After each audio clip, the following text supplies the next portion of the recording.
I started the video and I'm recording it with this microphone. So I'm not sure how does it sound, but we'll see. Anyway, uh, what do I want to talk in this video? Mm, I got a board here, so I might as well use it, right? I even have something written here. I will not erase it actually because, well, why? It looks like something smart is going on here, right? Anyway, just a classroom, but I think I would like to talk on attachments and trust, because there are quite few things to be said. Uh, okay, let's start. Let's use our pre-board.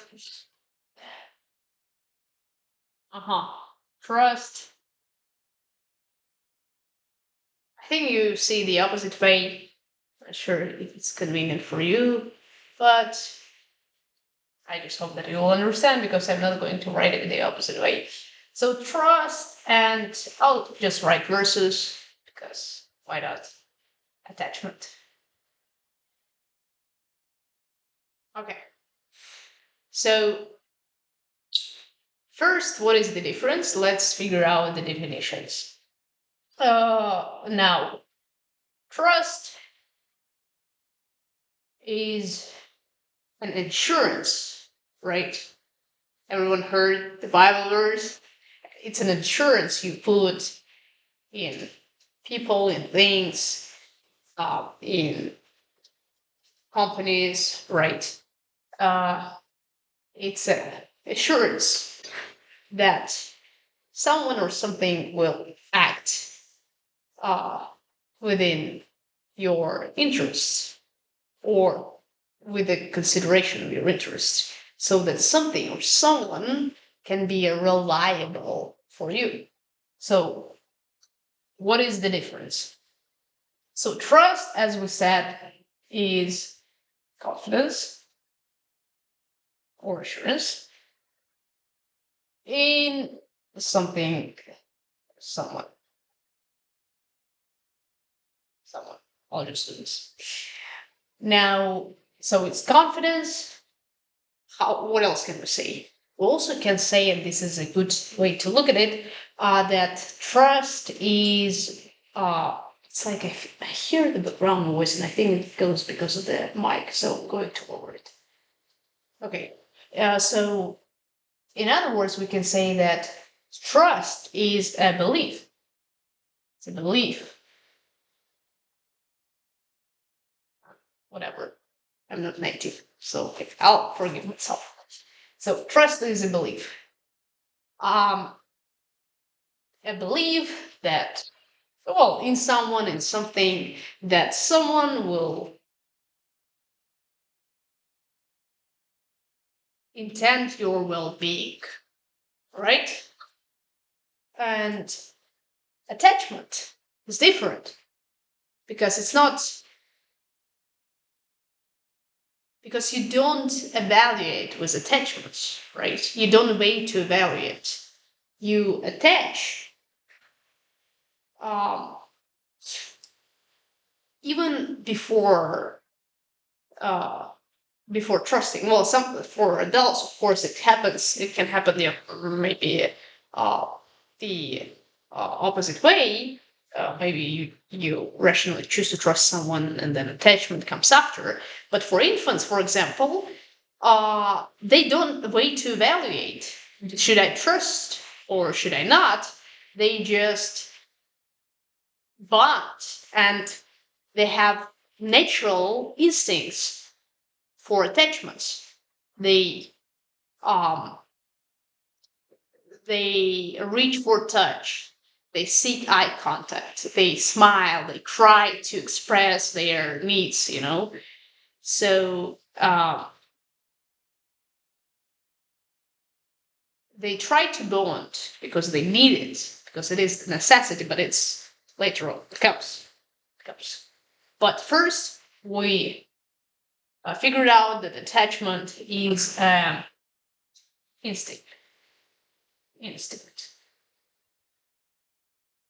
Okay.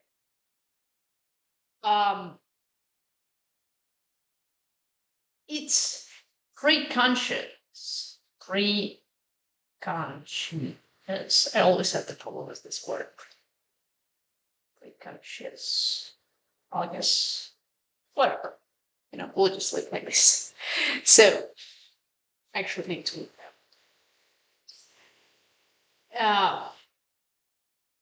Yes. Attachment is something close to bonding. Bonding, right?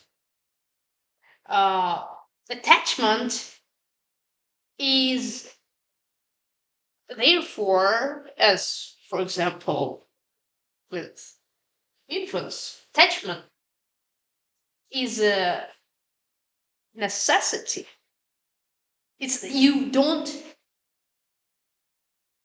course, you choose as an adult, do I want to attach or no? But sometimes it's not necessarily, it's not obvious, because attachment happens in the state of, I'm not sure if you can see anything, but vulnerability adds a lot, and dependence adds to attachment.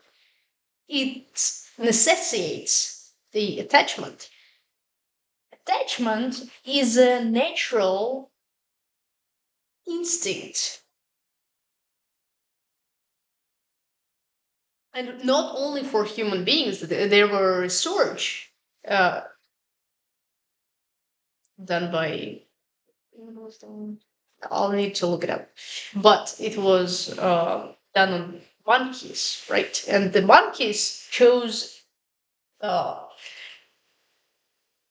emotional comfort, like bonding and attachment over food.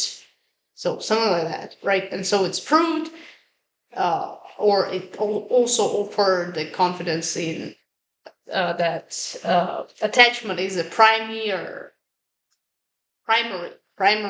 necessity, not a secondary one, right? And especially for toddlers, because they can't survive without attaching, right? So I'll just write here vulnerability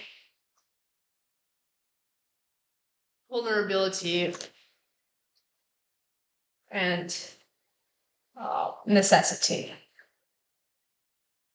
Okay. All right.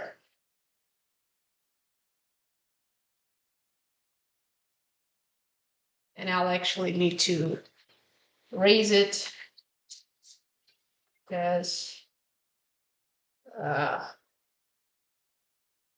don't have space. I'll just leave confidence here. Trust that confidence that attachment is bonding. All right. And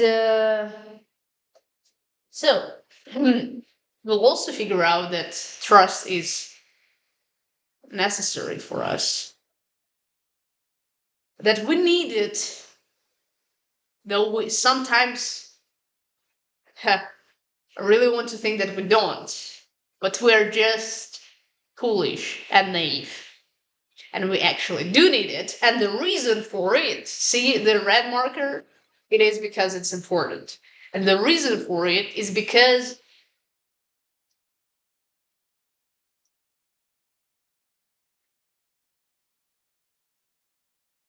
we'll just write it the easy way. We need it. We need it, right?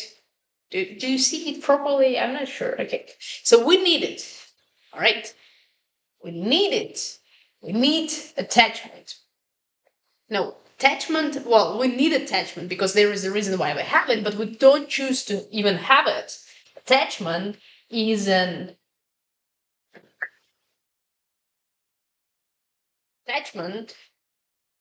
instinct. Instinct. Yeah. I actually had it here, but whatever. so you would remember it. Okay, so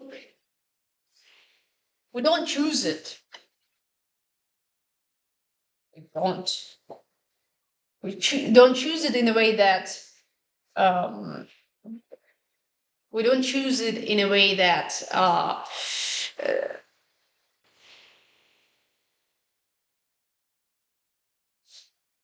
let's say in a it's not a rational process. Okay, of course you can stop rationally understand the need. You can stop relationships. You can break out of your attachments, but it happens instinctively. This looks okay. So it happens instinctively, and trust builds up. Builds up. We don't trust immediately. Not.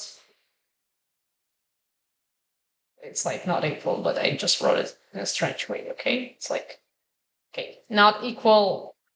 Like it's all messy. Let's get rid of it. So not immediate. Be the immediate. Maybe it. Yes. Who taught me English? Anyway, we learn. We'll learn. All right, we'll learn. So, it builds up, and it builds up. Um, with the patterns, repetitive patterns, uh, that prove likelihood. It's not 100% of its of some things or someone's reliability. Okay. Right. Um, it's another topic that actually sometimes you can will to trust, even if you don't have the patterns that prove to you that is something to be reliable, because we are conscious being and we can uh,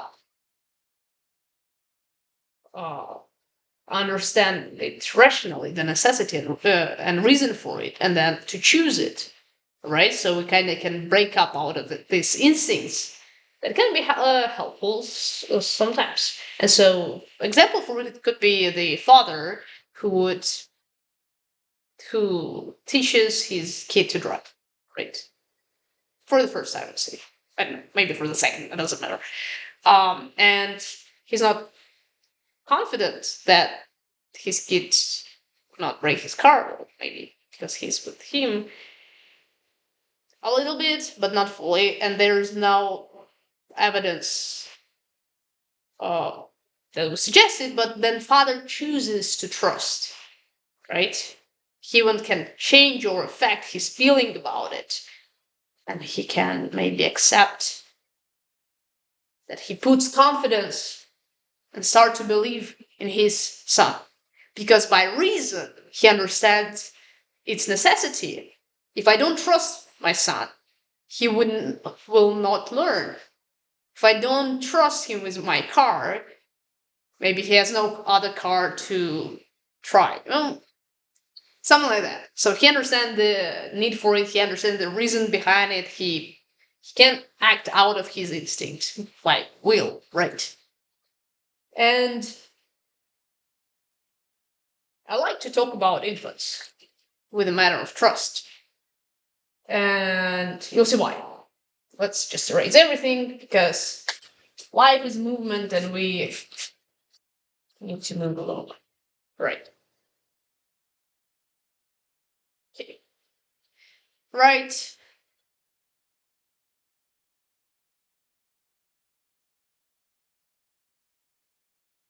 Okay.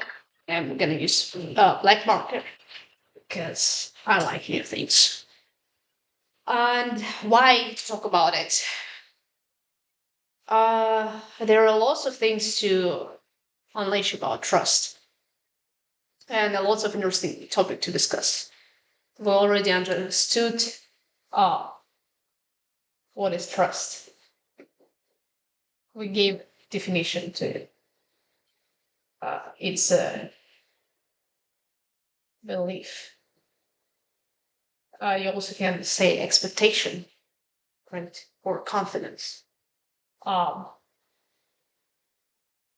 that someone is, let's say, reliable or something, but that something or someone is reliable. We can frame it differently. We can say that someone intends your well-being or acts with the consideration of your interest. That something or someone is not harmful, hmm, but friendly, or that someone is on your side, that someone is your friend and not your enemy, right? So I understood what is trust. I understood the difference. Uh, we understood what is attachment.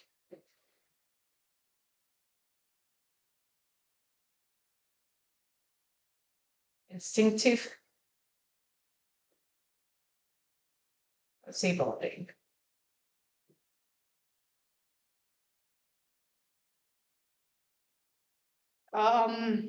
And now we know the difference. And now we can ask uh, further questions.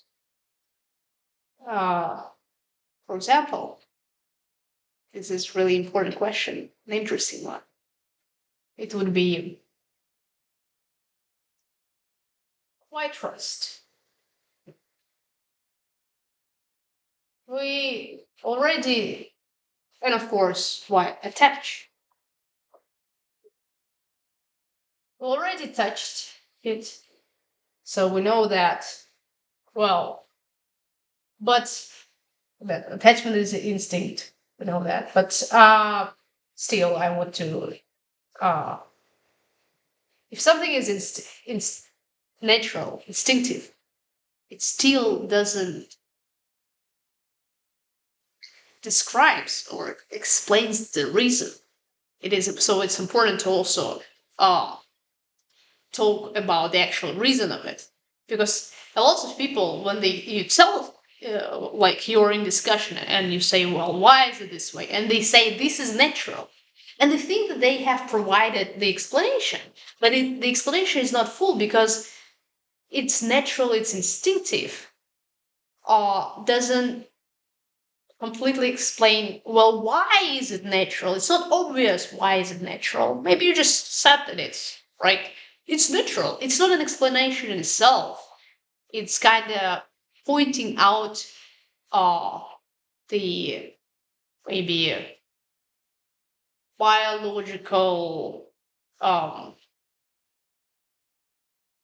conditioning, right? But it's not an explanatory in itself. Anyway, so we want to explain the reason behind it.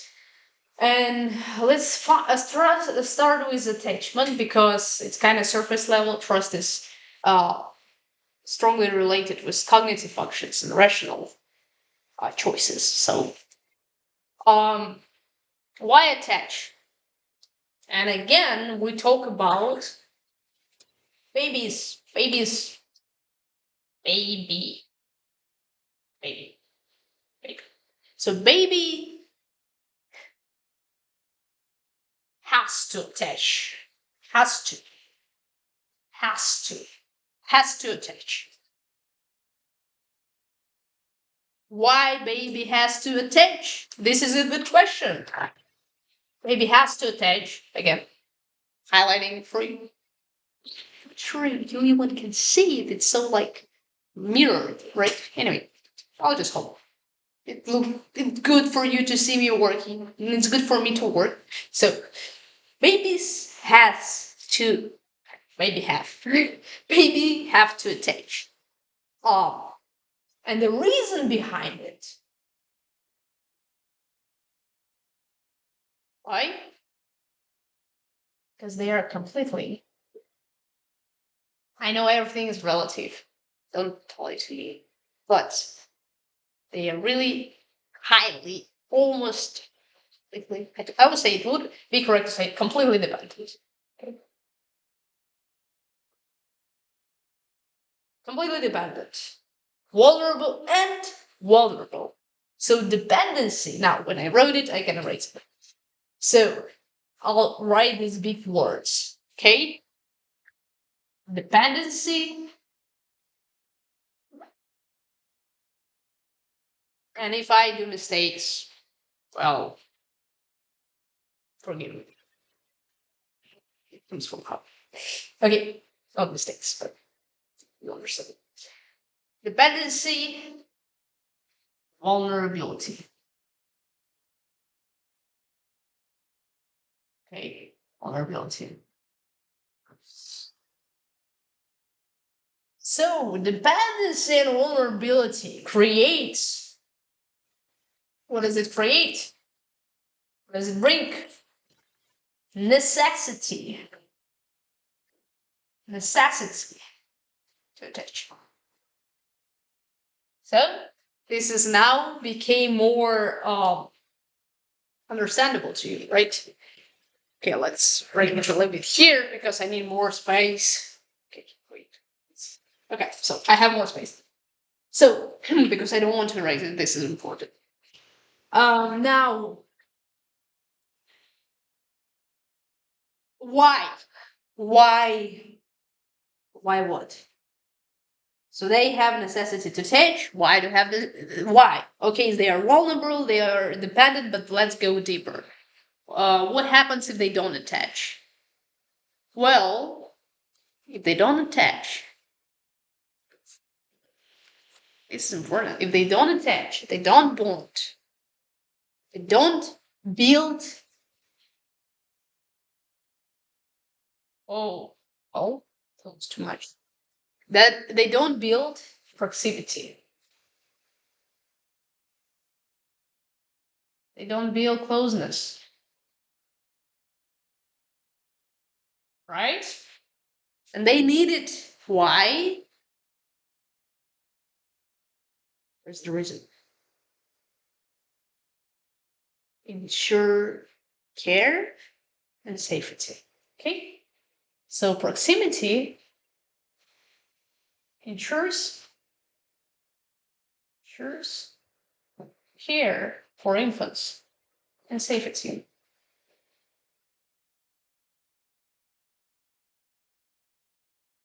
Um, it's obviously why they need care and safety. They need it to survive, and even more.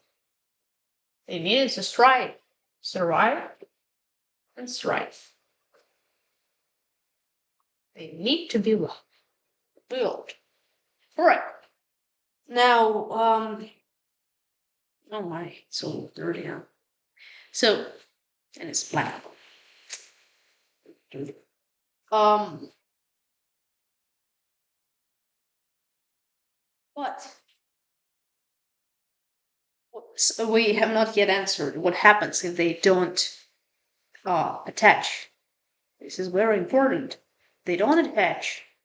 If they don't bond, if they don't build proximity, of course, the alternative. And if they don't ensure care and safety, well, let's explain it deeper. If they don't build proximity, if they don't bond and attach, if they don't build emotional connectedness,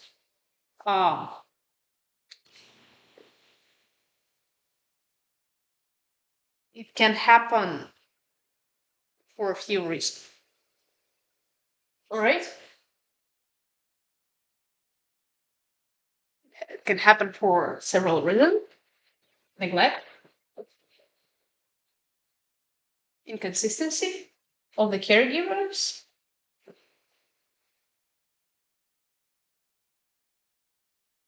okay? inconsistency of caregivers, and um,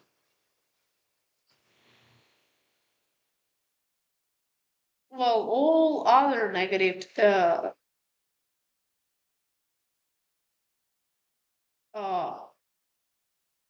lack, of course, care, etc. So lack of physical uh, closeness, etc.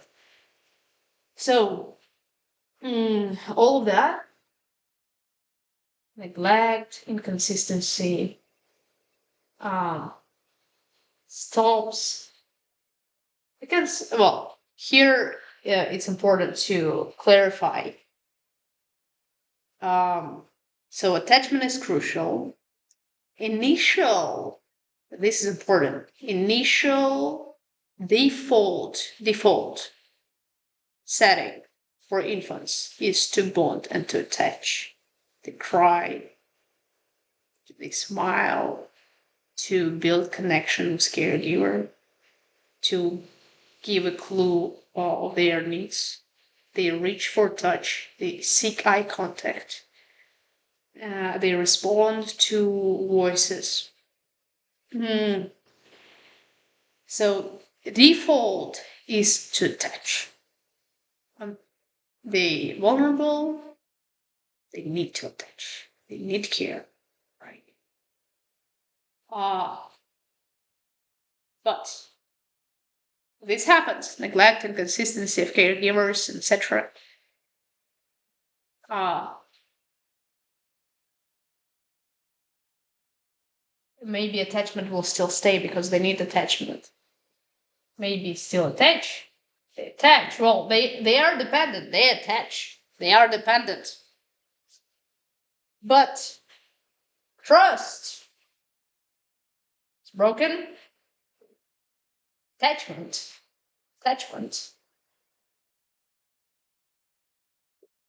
is chaotic. So because they are anxious and attachment is kind of broke, you know. Um. So so when the attachment, when trust is broken, what happens? Uh, when trust is broken, uh, well, let's say attachment. They still attach, but it's kind of, now they anxious. Now it's inconsistent. Uh, so what happens then? They become incooperative. I hope there is a non-cooperative. Anyway, um, they they so the response to rejection, neglect, and inconsistency, like to the separation, the response is it's painful, right? It's painful, and this pain and distrust and anxiety that is brought up by it makes you and the threat, the literal threat, because if someone does not act within your interest, maybe he acts against it already. Um, so the threat, this and subconscious fear. Well, I'm generalizing, like not only for infants but for adults as well. But anyway, so it makes you and infants as well incooperative, non-cooperative, and um, sometimes like maybe not infants but adults, hostile, um, uh, separate, isolated, right? Isolated. And now, when we figure it out, it helps us to see that, well, attachment and bonding actually helps us because it makes us uh, cooperative, because it allows us uh, to build a connection with it, uh, to build relationship and trust, ensure safety, ensure care, and not get rejected and isolate from society, from other people. Okay, now done with it. I'm done. Actually, I need something. I think it's to teach, but it's well. What should I do? Okay. Okay. So, mm,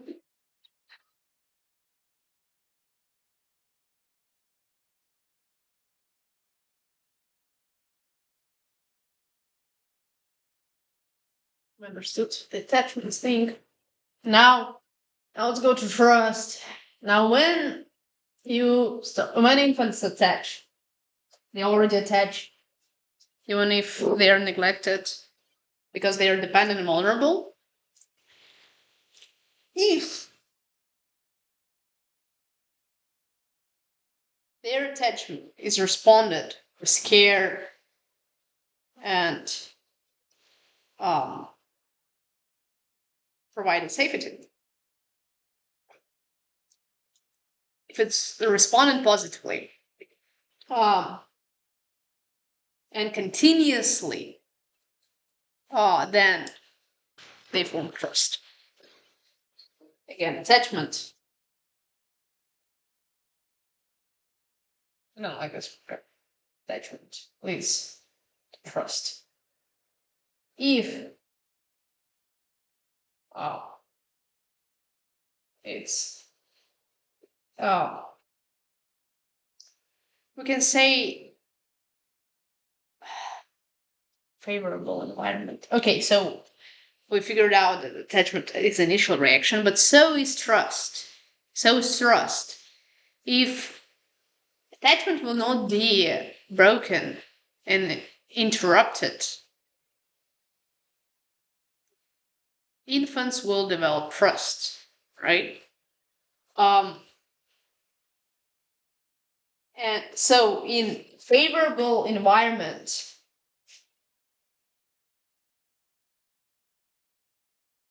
so that's why early ages of development are important, because early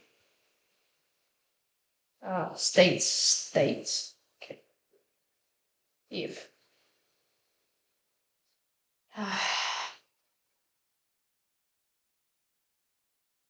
supported by favoriting or favorable environment,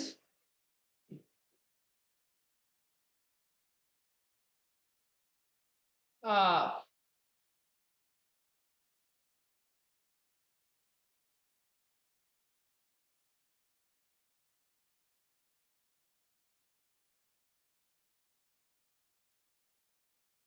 trust. Okay, I need to write it here. Okay, trust develops.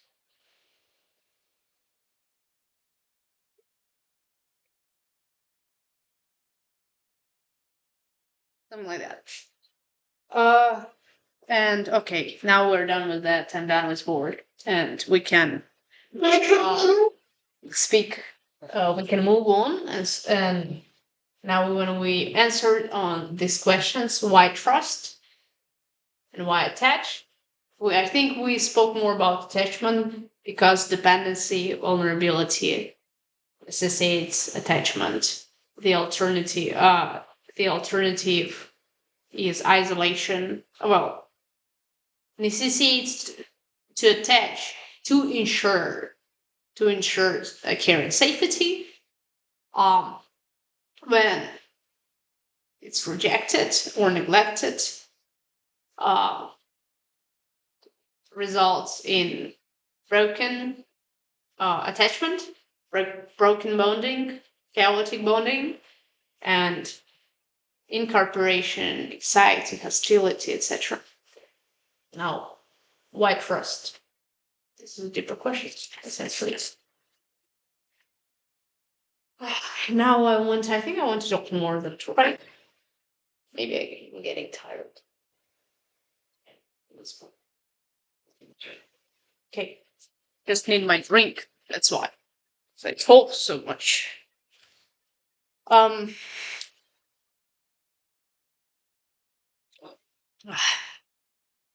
so why trust? Still like to write.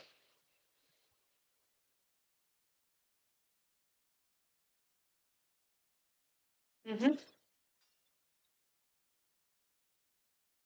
And why? You'll say, well, can an infant uh, form a belief, evaluate? No, so how can he trust? She. Let's hope.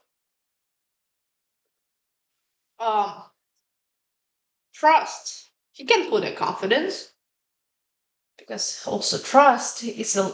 This is a good way to see it. It's a lens uh, through which okay, you see the world. The world and people in it. Not all people. Anyway, it's a lenses.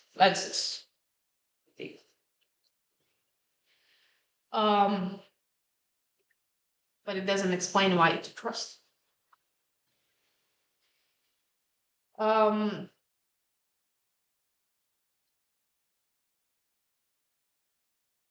and it's really closely connected to attachment and bonding, and that it's natural. Let's also explain how attachment natural. We have uh, what is called attachment system, or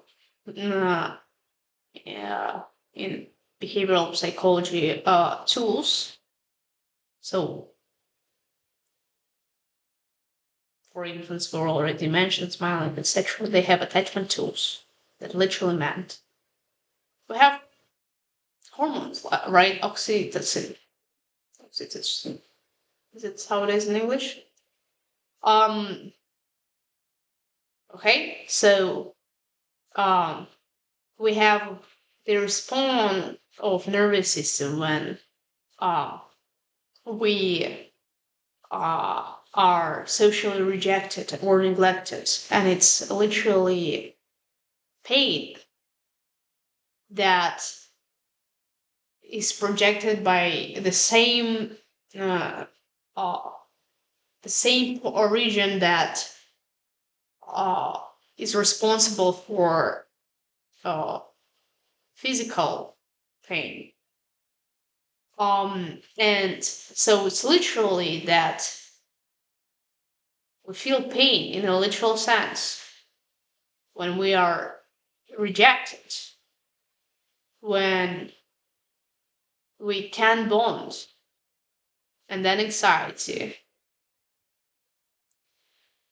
Uh, so we are wired to attach. Now it's important why, and it's also why trust. It's also why trust, because we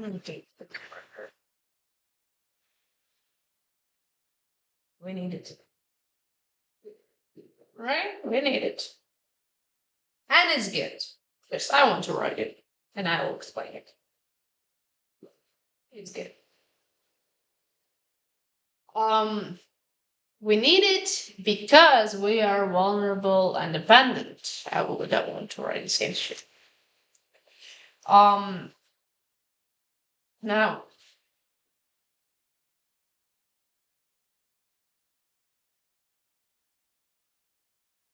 of course, trust is a confidence that the person will act within your interest, and what you actually need is care and for the person to act within your interest, and not just a belief. So trust becomes inefficient when it's not, uh, when it does not match reality. Things, of course, it's a naive trust, and it's not helpful. Trust is good in as much as what you're confident in is good. And when you trust, you're confident that someone is reliable. Why? Because he's reliable because he will not use your weakness against you. And it goes back to dependence and vulnerability because you are weak and I'm weak, and we try very hard to hide it. Um, I know you. I know you want to say no, but I guess we do. If we will not be naive. We will just think critically. Uh, we do try to hide it because it's reasonable. The world is cruel, and we're weak again. There risk to trust, um, because it can be used against you. Trust is well, the reason you trust is because you one of the reasons uh, is because you need someone to back you up when you're weak and vulnerable, and not to be your enemy or stranger, but to be a friend to help you out because you are weak. Now you're not as weak as infant, but you are weak in comparison to the world you live in. Um, because because the you against the world does not work, because if it's you against the world, then it's world, because the world has too much in it, has many other people, and not only people that are stronger than you, they're more vicious than you, more intelligent, anything, but more, even more than that, they are groups, people, there are many of them, right? How are you are going to stand against all of them? And they are there. Other people, they are there. Always, always. And so what is initial condition if there is no trust? This person is either a stranger to me, which is unpredictable, unknown. I can be sure in him. And this uh, unknown territory kinda always has a threat and risk to it. And unconsciously and consciously as well, it worries and troubles me because I need to make guesses, I need to predict, to understand how to like deal, to work, how to can I what can I do, to understand the rules of the game to survive. But initial condition, this person is either a stranger, but the stranger is not just neutrality. There is no just like neutrality, right? It's not just neutrality. Um, if he's a stranger, I don't know him. He's unpredictable. Uh, and I don't know how to behave so we could cooperate better. So it's already a worse point because I don't know how to cooperate with him efficiently. And he doesn't know how to cooperate efficiently with me. He doesn't know my interests. He doesn't know my desire. Even if he would want to cooperate with me, even if he would want to be well intended, to intend well for me, even if he would want to uh, provide care and safety for me or build relationship, he doesn't know me, and he doesn't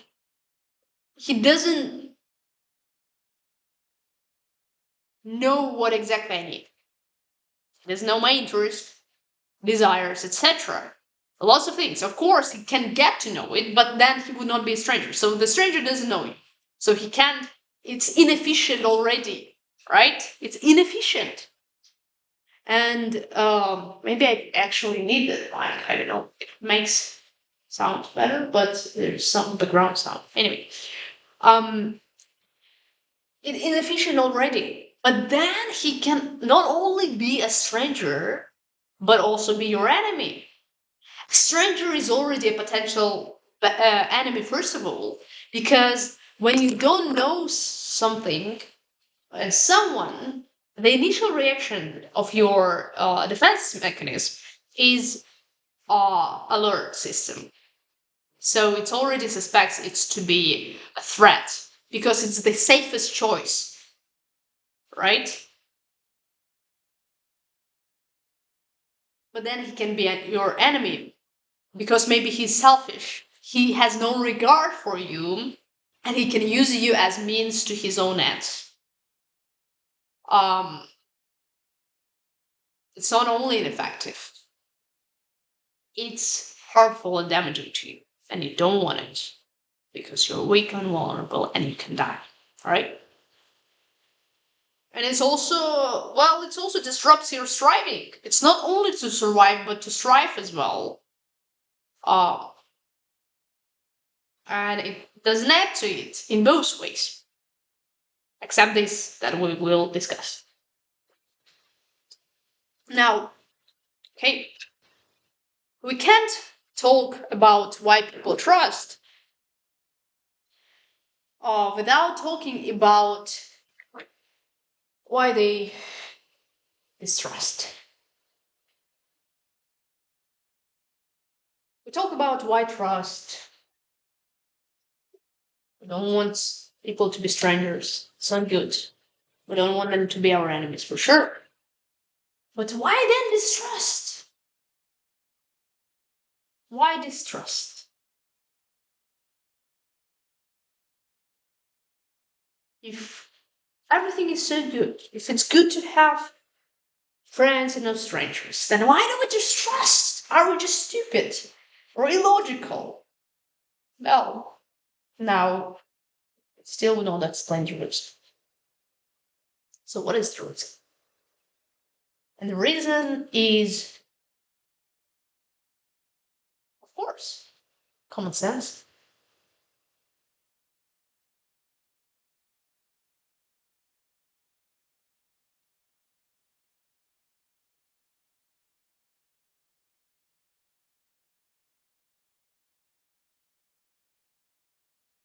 Trust got broken. So back, your early stages, we spoke about babies, right? When we were kids, it happened even there. You got the first experience, and your default setting to attach a trust has been interrupted. Disrupted. Anyway. Um, so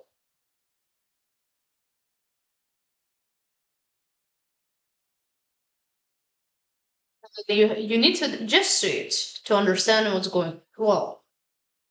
It's not even necessarily conscious, but um your trust been broken. Uh and it's been broken again and again, multiple times. And at some point, even though you have such a great need to trust and a need to attach, at some point it hurted more This is actually important. I will write it. At some point where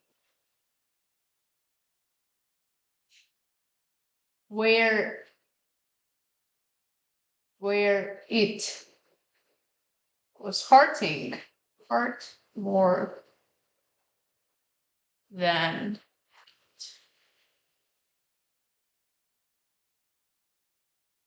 was way worse than good. Way bad, way better, or worse than good. Okay. Um. So at some point it hurt more than it helped, and so you even rationally, though you still have this need to attach, but now you're not necessarily trusting. You may form unhealthy attachment without long, uh, and like without continuous trust. Um,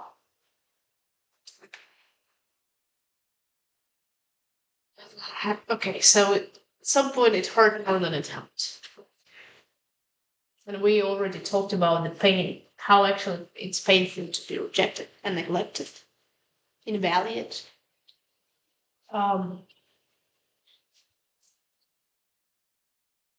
and so you ask yourself a question. It is good. Maybe you think like that. It is good to trust, and I want to trust. But there is something worse than a stranger, and even something worse than an enemy.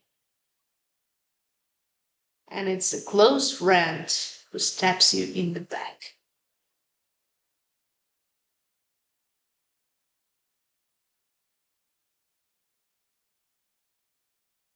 And it's valid.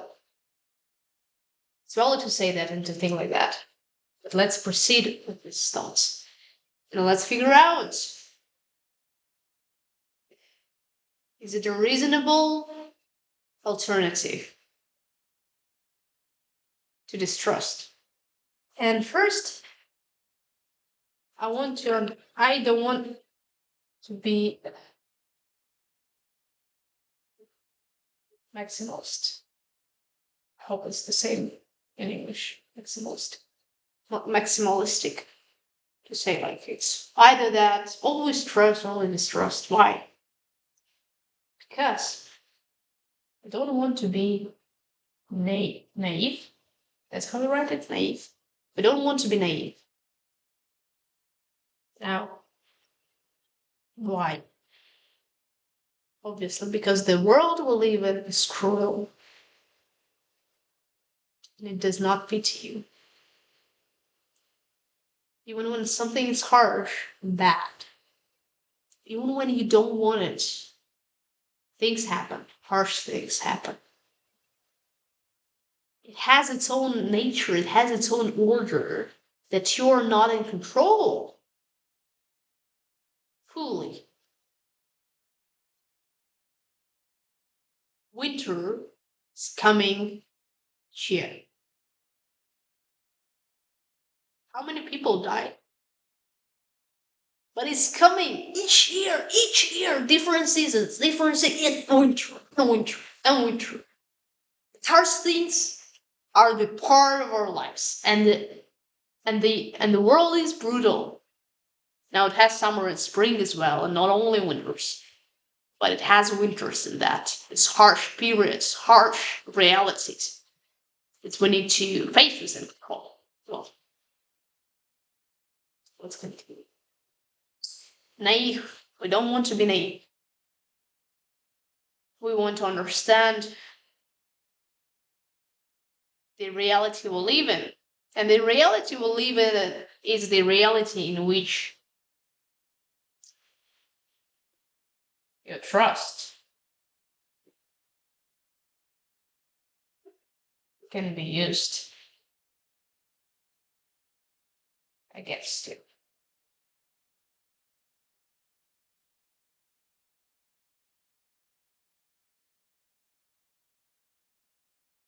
so as it kills you. So as,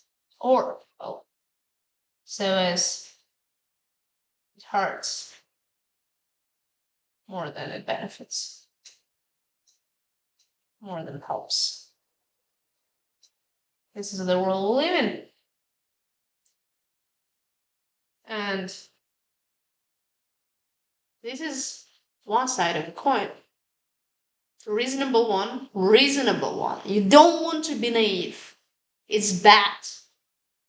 Why? Because the reality will strike you. The reality is outside of your control. And it's bigger than you. It's more complex than you think it is, than you can know it. And it backfires. And it hurts more when it backfires. So you don't want to be naive. Because it's not helpful. Because it kills you. Right?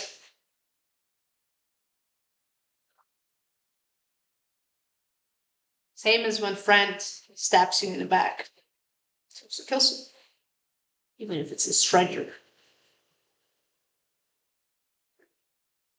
Alright. So this is one side of a coin of naivety, right? Again. Naive. So this is naive, right? Naive. This is naive. This is naive. Naive. Not. Okay, no. Naive. Trust that one. Without understanding that it can be used again. So, not being careful and considerate with your trust. Okay? Not expecting that these realities that we are raised to provide are present and not seeing it coming is naive. Right? Bad. Now, another side of the coin, though, that this is also naive. This is naive. I versus the world.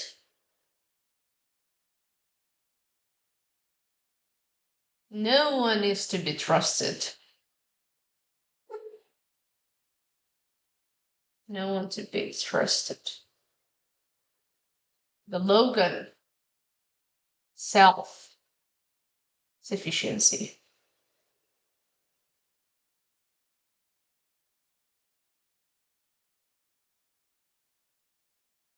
Complete self sufficiency. No one is to be trusted. I versus the world. This is also naive. And the reason is that if it is, I think I mentioned it, if it's you against the world, you lose. You lose against the world. Because it's naive to think that you're not foolish. You don't mistake. You don't do mistakes. You can comprehend everything, reality, all that there is in its fullness, and etc., etc. You're all powerful, etc. It's naive to think this way. It's naive. It's also naive to think that you are enough or more than enough, right? For yourself, even. And that you can isolate yourself from society. It's naive. It's blindness. It's naivety to think that you don't need society, actually. Instinctively, you do. Your dopamine system rewards attachments and bonding. Your hormones lead to it.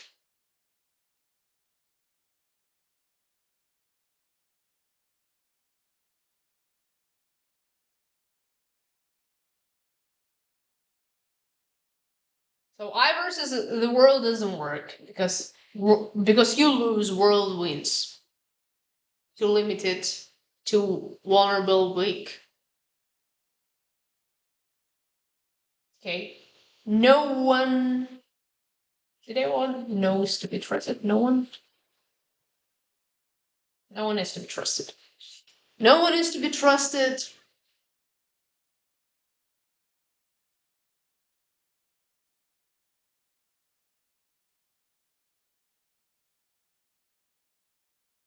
Here is the question. If no one is to be trusted, how do you know you can trust yourself? I'll explain why it's reasonable. If no one, all human beings can be trusted, and yet you are that one you can trust,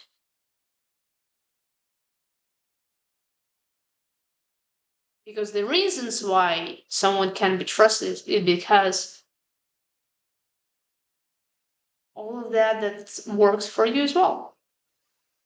We do mistakes, we're foolish, we're selfish, and because we're selfish, oh, that's selfish here.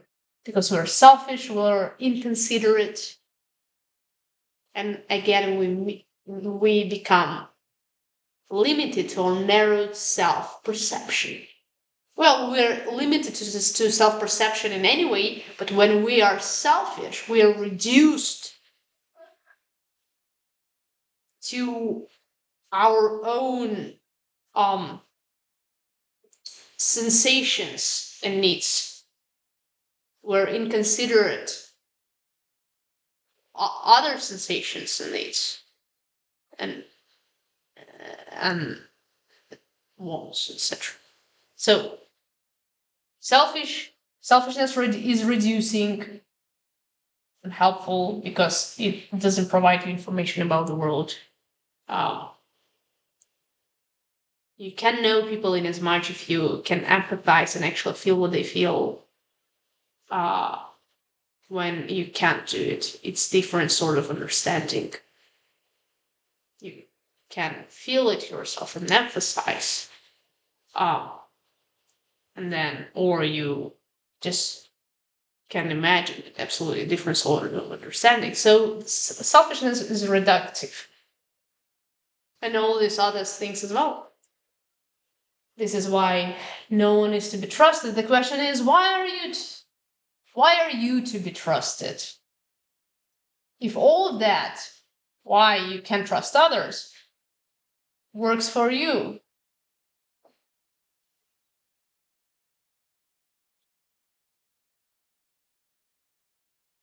no, okay, this is one of them.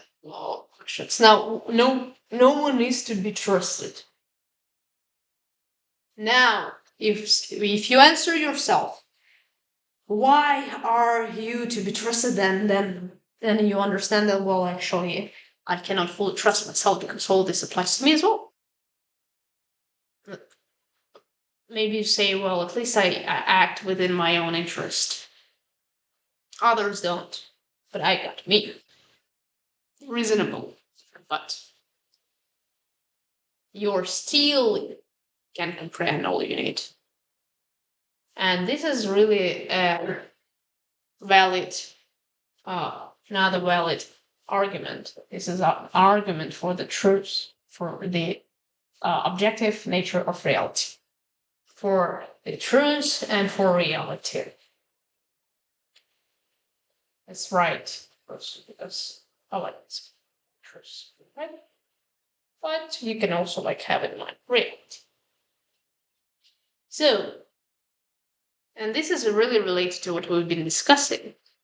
Um,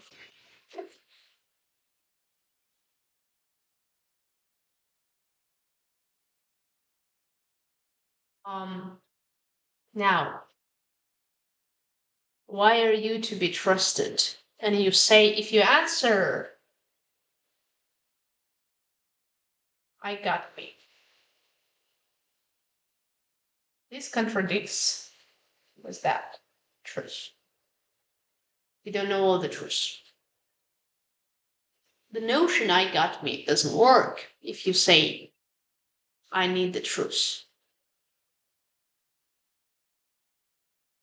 Why? I'll explain it. So, you see, the thing is that if you need the truth, you cannot. It's too much of probably an assumption now. I'll say at least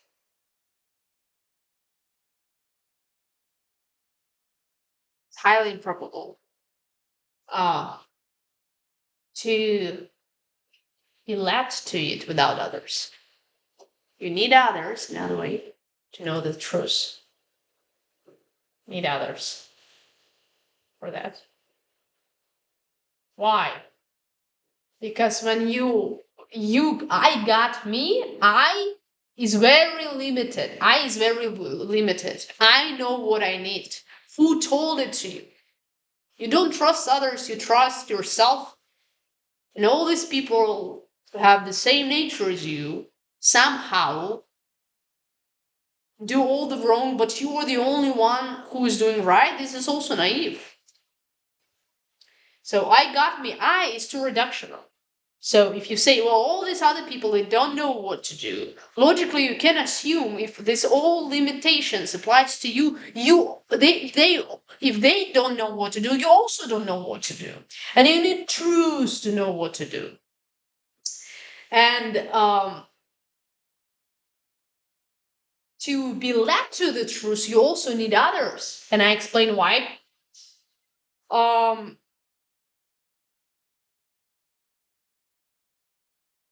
You are limited in your subjective self-perception. Just you're limited in your perception. Now, you need another consciousness to compare your the perception of the world with yours. Another way in otherwise, to what perception you would compare your perception with. You can say, I would compare my perception with an actual world, but you still would be in your perception. How do you know? This is not just your perception. You know it through others.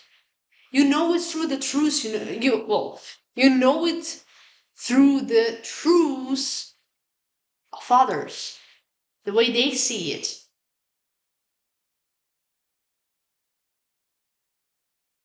Reductional. Reductive. Too reductive. I is too reductive. You need others. Other perceptions. And now you can compare. Now you're not reduced to yourself. Now you have other perception you can compare your ways. That's great. And awesome. Because you need it. You need to know reality. You need it to live, to strive. And to, expand beyond your passions. But it's...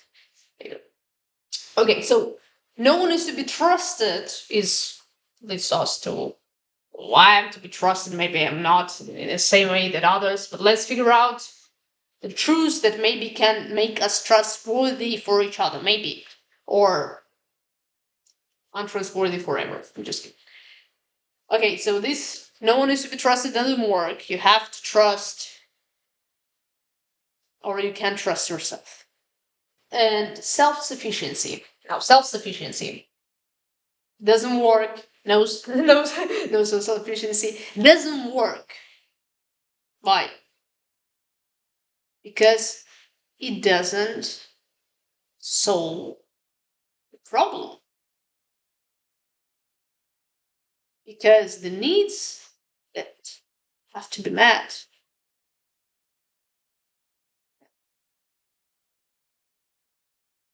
have nothing to do with the part of self-sufficiency.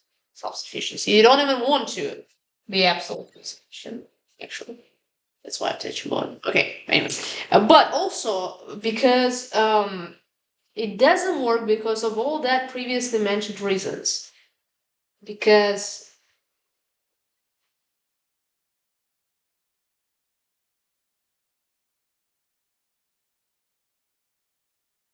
if you're self-sufficient and others can cooperate and trust, and they can cooperate better than you, they succeed you. Whatever, something I don't want to care. They succeed you, and they are a threat to you because they're a threat. Because they are more self-sufficient than you are. It's also relative. Self-sufficiency doesn't work because the self is also limiting for sufficiency. Because the group is can be more sufficient in strength, in power. It can overpower the individual, and it presents a threat. So how are you going to be self-sufficient without others? And then you come to this. You say, yes, I need others. But it's still I versus the world. And yes, I'm limited, but it's still I versus the world. Why? Because I don't want the pain. Because basically all this. I don't want to feel the pain. I don't want to be betrayed and have the threat of being killed. But I need others. I agree. And so what I'm going to do is I'm going to use others as means to my ends. So that's what you decide, let's say. And here is the problem. This is really insightful. Um, the problem of it is that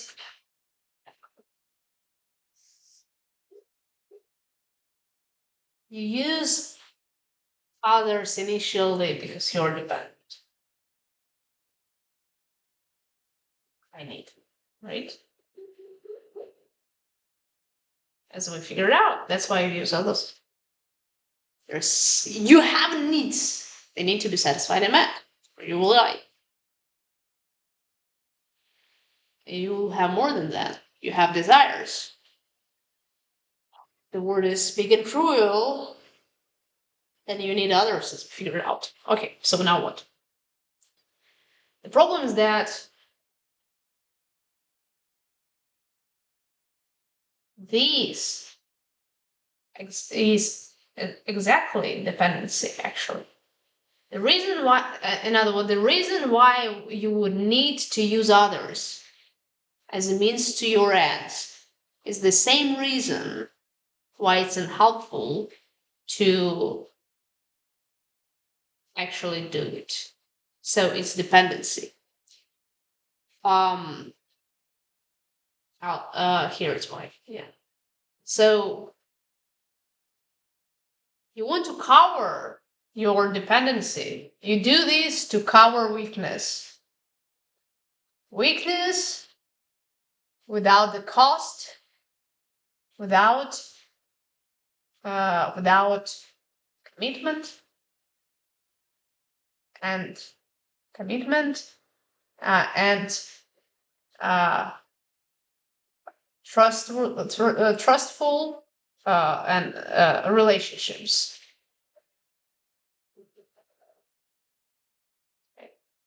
So you want to cover your weakness without the cost.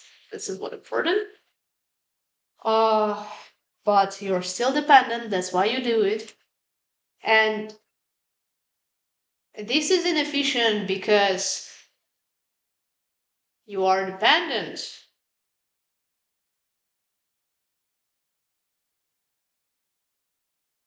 When you will be weak,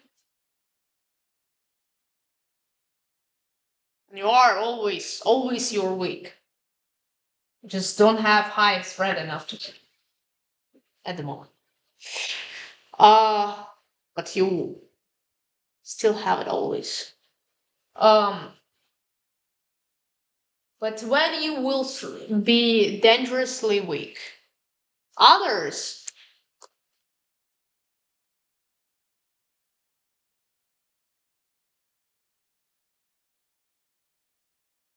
can use your weakness against you.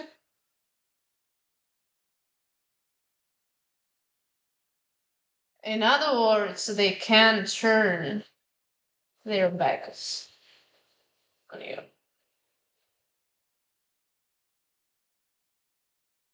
You have used them and did not invest. You gave them nothing. Question is, why do they need you? Why would not they do what you do? To use you as the end to their needs, and maybe to get rid of you if you're not helpful at all. Why would they not take the same pattern? Maybe because you took it first as the prisoner dilemma. It was beneficial for you at the beginning. But then, when you are weak, they can turn against you. And they have all the reasons to, because you don't contribute and you don't invest. And you can say, I can invest as my resources, but I still don't need to trust them. Or I can have, this is why I can have trade-based relationships with them. So if you use others as means to your ends, you either need totally control them. Total control, that's how it could happen successfully. Total control or cooperation through trade. This is selfish trade. No trust needed. I do because you need it, you do it because I need it. The problem with first is easy. You don't have total control. You can think you're a perfect manipulator, but you're not. If you can think you're smarter than anyone, but you're not. Okay? You're not in a total control. And the problem is the second one is, oh, okay, I crossed it out. It's okay. And the problem is the trade is that trade is founded, yeah, okay, on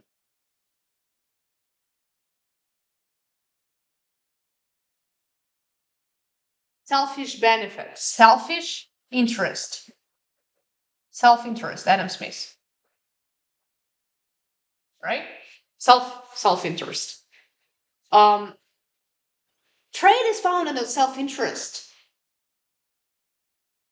It has no regard. It has no actual regard for your well-being. It has regard for itself. In trade, regard for self,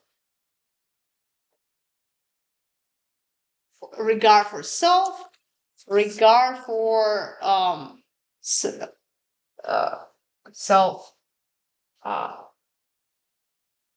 classification.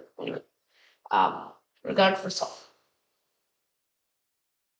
Um, and the problem is that as soon regard for self, you remember it. I'll just leave trade. I'll erase this. And the problem is that is as soon as you become, soon as you break the trade, you can provide something. As soon as you can be beneficial, the other party exits, has no interest for you. Interest for you. For you. It's like insurance actually. So it has no It's actually leaves you as soon as there is nothing to gain. Nothing to gain. But we remember that you are vulnerable and dependent. That's why you did it in the first place. There will be moments when you will weak. That's why you in the first place need others. But then, what is that? As soon as you're weak, that's all done. It's exactly why you needed it. Isn't it naive? Isn't it naive to have this without trust? Actually, without insurance. If the risk is high, not having insurance is naive. Okay, okay. Now, uh, uh, pride lives as soon as nothing to gain. Even more, even more. It can no regard for you, no regard for you if it exceeds you, if the person exceeds you, surpasses you, overcompetes you, you're done. He does the same and he uses you as the means to his ends. He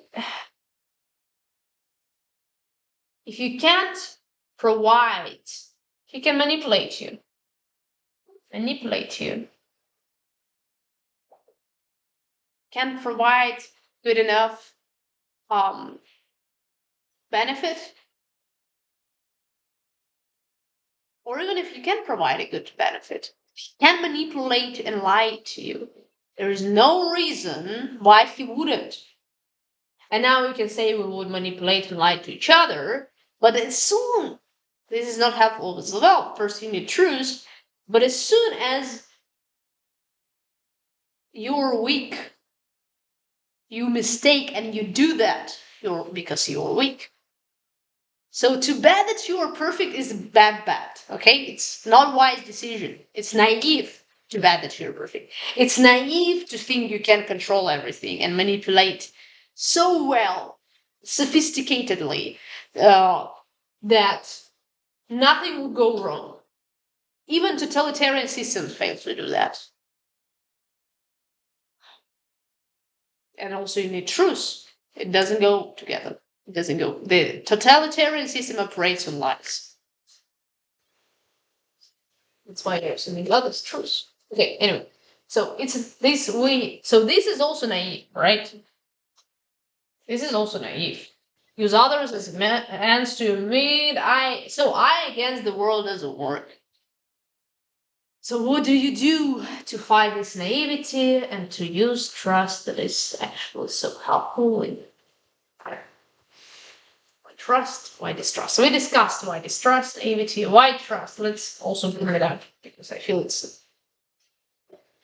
fear, inequality. Okay. So why trust? It's a good question. To put it in one word.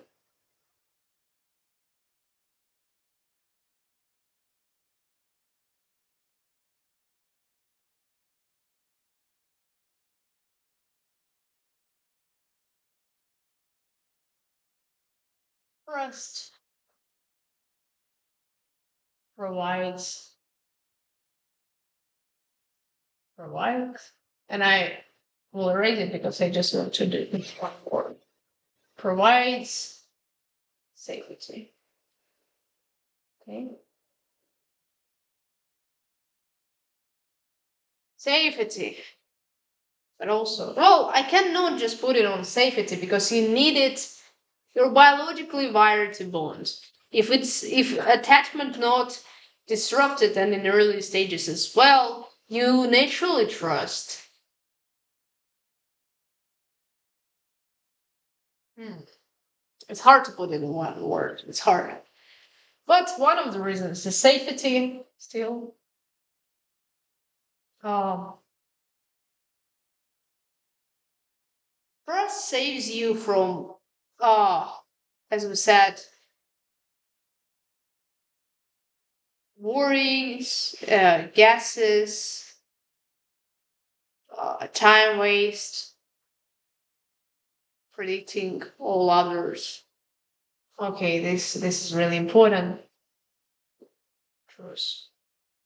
Safety and truth. I think even truth is in comparison more important. Truth. And I'll explain. Hmm. Oh my, this video is already 1 hour and 30 minutes. Okay, so truth. Now, why you need truth? Um,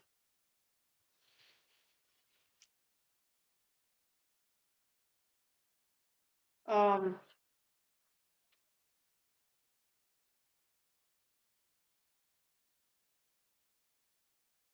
because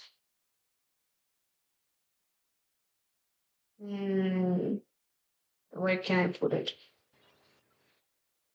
Okay, let's just get rid of this and let's just speak about the truth.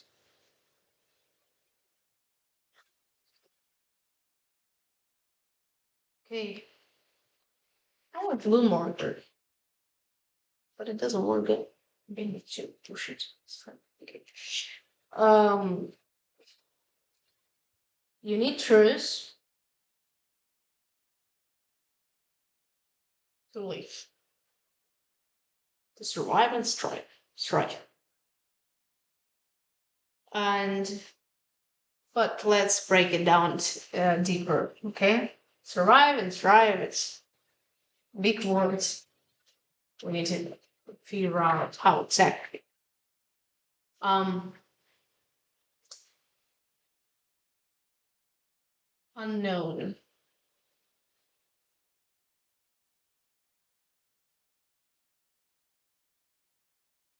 And use it. What's it called? Unknown is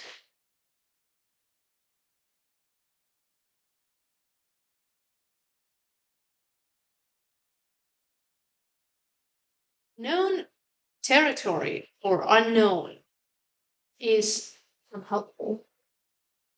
It's even more, but it's really unhelpful. It's like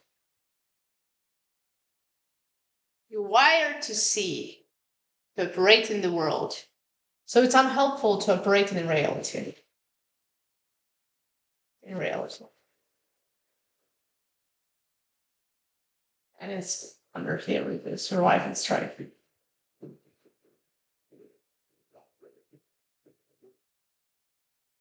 It's unhelpful to operate in reality. It's like you try to walk in darkness.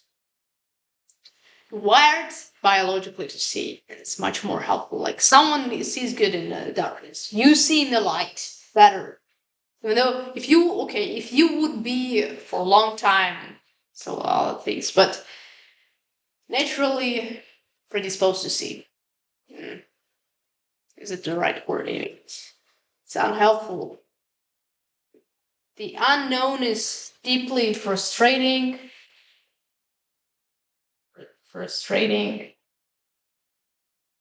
because it presents always a potential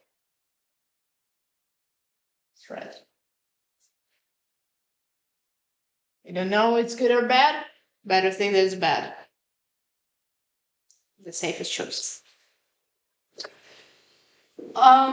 Yes, so it's hard to cooperate with things or with people you don't know. It's hard to predict their behaviors.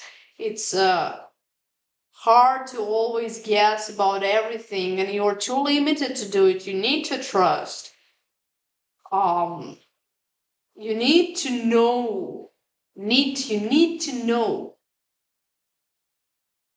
because if you don't know, you're always trying to get the information. Still, see, because you need to know to operate in reality. So unknown is unhelpful. You need to know knowledge. Okay, knowledge. Do you see here? Yeah. Knowledge. an experience that tell you about reality. Can make you live it, right? Now what else? So if you don't know, uh, because okay, so and how trust is related to that. If you don't trust, okay, let's I figure out that I did not expand on that. Here is the logic.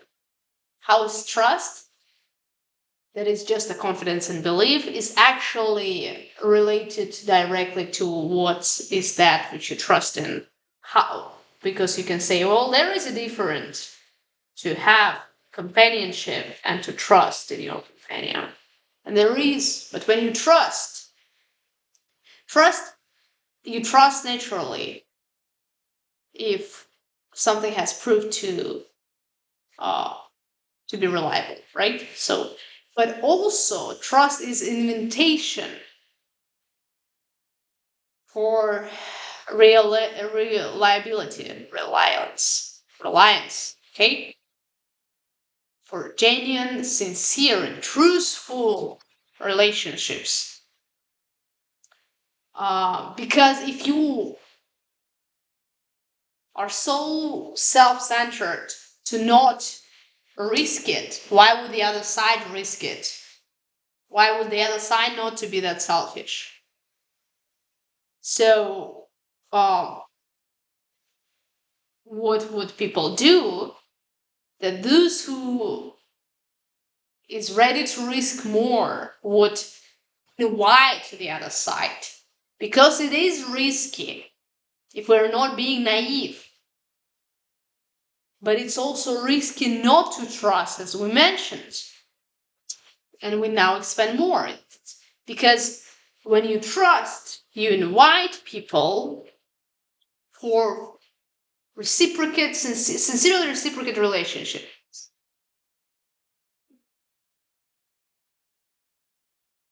And even more than just a trait and reciprocation, for loving relationships. When you can in relationships that you can identify yourself with the other person. So I am so concerning of your need that your need becomes my need. And now you know that because your need is my need, if you need it, it's my within my interest already to uh, maybe satisfy your need, right? Okay, so let's go now with the truth. We figure out that unknown. Uh, we needed to operate. We also want, so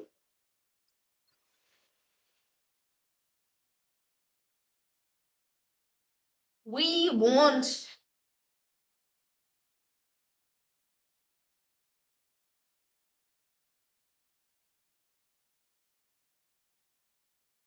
and this goes from communication. When we communicate,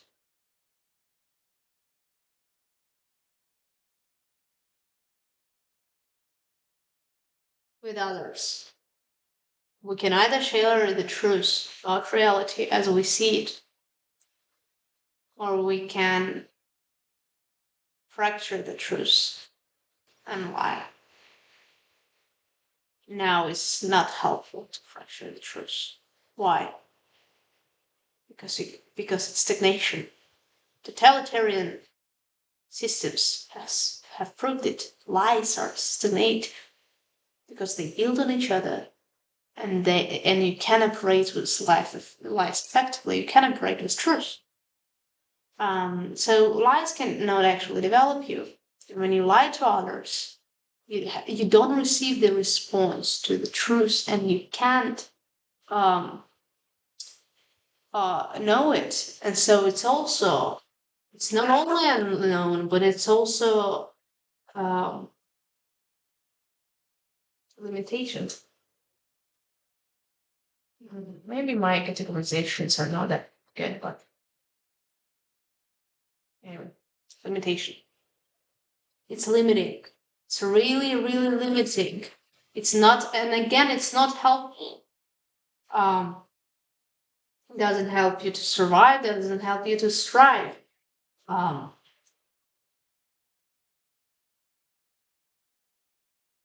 so, lies stagnate.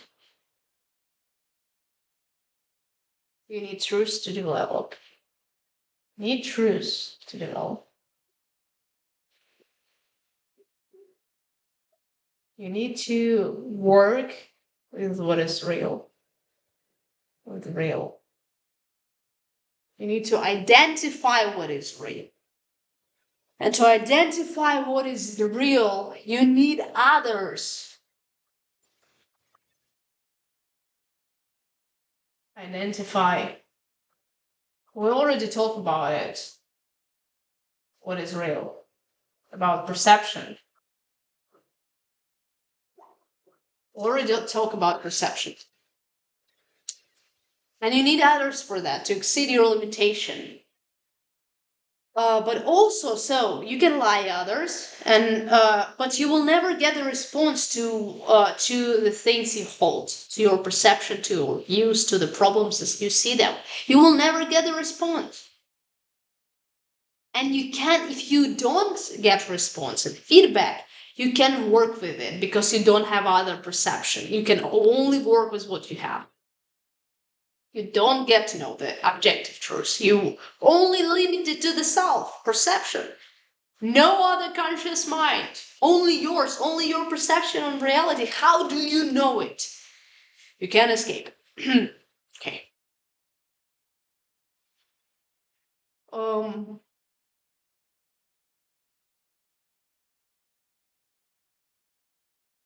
okay. And you also not only don't get the response, but if you don't communicate, uh, what is true, because you don't trust, you present lies, you also don't identify what is. And when I mean what is, I mean truth. I mean reality. Maybe it's you see, maybe it's subjective, but you don't identify uh, efficiently, because to communicate the problem is to identify and express it.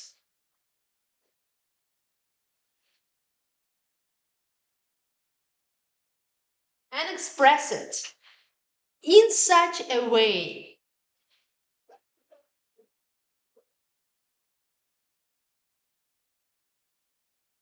that it could be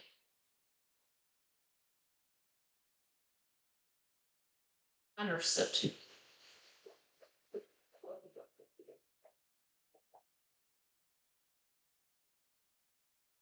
And all that is important. Identify is important. You need to identify it, and if you don't to communicate it, you don't identify it efficiently. So when you talk actually about your problems, it's helpful because in order to talk about these problems, you need to figure out what they are. Even to express your feelings, you need to figure out what you feel. You need to name it. When you name, you make a distinction. You place a distinction. You identify it. Maybe you identify its nature. So you identify, okay, and you also express it in such a way that it could be understood. Why it is important? Because when you already do it, you already move closer to truth. When you communicate, you move closer to truth. If you communicate truthfully. If you don't present trust, you move towards the truth closer because because you can because what is actually real stays in a way that if it would not be real, at least partially, why would it be real for the other person? If it is just a lie and illusion, it would have no ground to exist. And you will say, well, why would anything end lie exist in your mind, right? But then um, you can get rid of all these small fractions uh, by communicating, because all that what is not understood properly because it's not felt and not experienced by other actually is cutting off. You know, not only they add to you their information, but you also, this is such a mutual process, you also you share your perspective, but you can only do it in as much as they share it, right? Mm-hmm.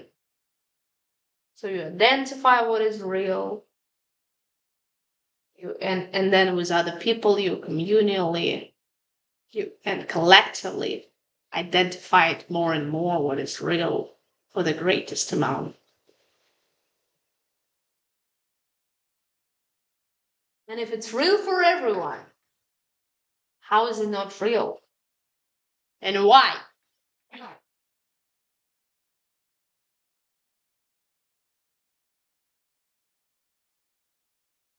I already have answers in my mind, but let's not look to that. It's already philosophy. Well, have nothing against it. And call myself. Okay.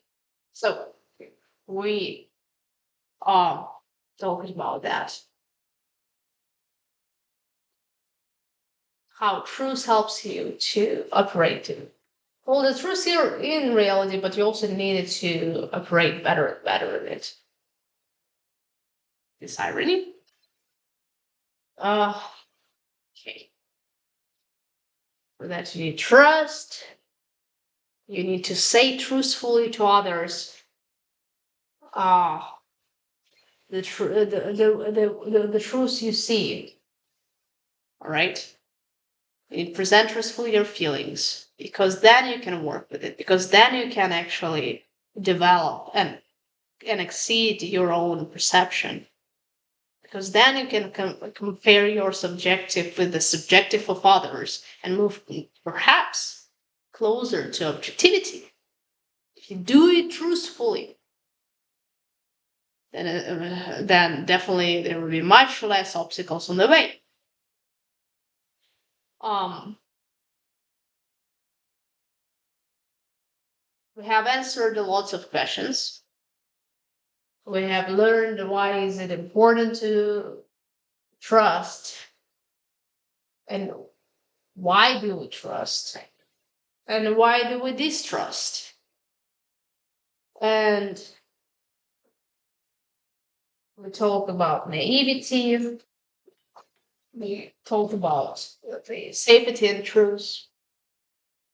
Uh, and finally, hope we understood that though we don't need to be naive. Naivety can go both ways, and we need to realize it. Uh, we can be naive, trusting, but we also can and are naive when we don't trust at all. So because it happens both ways, you need to be careful and considerate when you do both. But you need truth to understand the truth because to live in it reality, to operate in it better, to survive and strive. More, you need truths.